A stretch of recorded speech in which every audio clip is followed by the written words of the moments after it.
I personally want to see a rematch of the finals of the NXT tournament, Rollins and Jinder Mahal.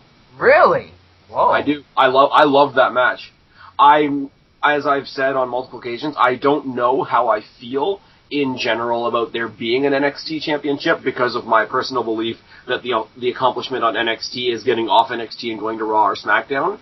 But if they are going to have a championship, I would like to see it defended at the Night of Champions. Maybe that's the one time a year that it does make it onto pay-per-view, but it is a legitimate existing championship that is not on the pay-per-view, which feels kind of funny. And the finals with Rollins and Jinder Mahal was a fantastic match, and I think if given longer time, it would solidify Rollins as the champion, because I'm pretty sure he would still go over, but it would show the rest of the crowd that only watch Raw and SmackDown that, hey, Jinder Mahal's not a jobber all the time, because he looks fantastic on NXT. Well, let me bring this to you.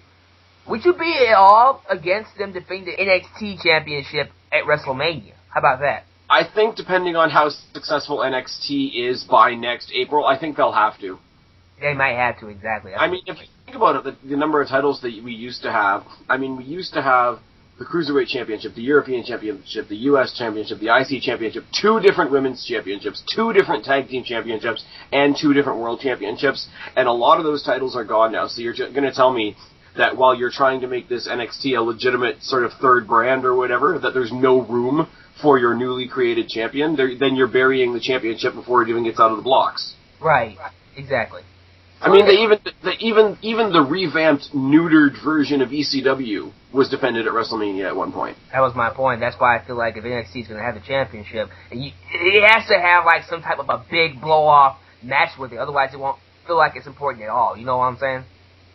So because I'll go on record right now. The NXT that we're seeing now, I think, blows the imitation ECW out of the water. Now, we got fantastic stars from the revamped ECW. We got CM Punk, we got John Morrison, we got The Miz, then we also got Sheamus. But we also got Kofi Kingston and Tyson Kidd and Natalya. Fair enough.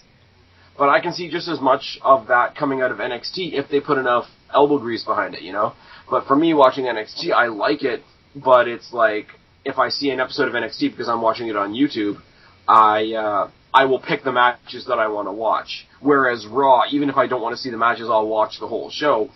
If they put a little bit more elbow grease into it, a little bit more effort into it, I think NXT could be built up as, you know, if Raw is brand 1 and SmackDown is brand, 1A, NXT could be brand 2.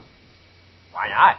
I mean, I wish SmackDown was built up to be more equal to Raw, but we all know that that's not happening. Probably never going to happen either, so we might as well get used to it. NXT is supposed to be like WWE's own version of the Indies, and if it was an independent entity, they would try to have at least an internet pay-per-view at some point. Oh, yeah.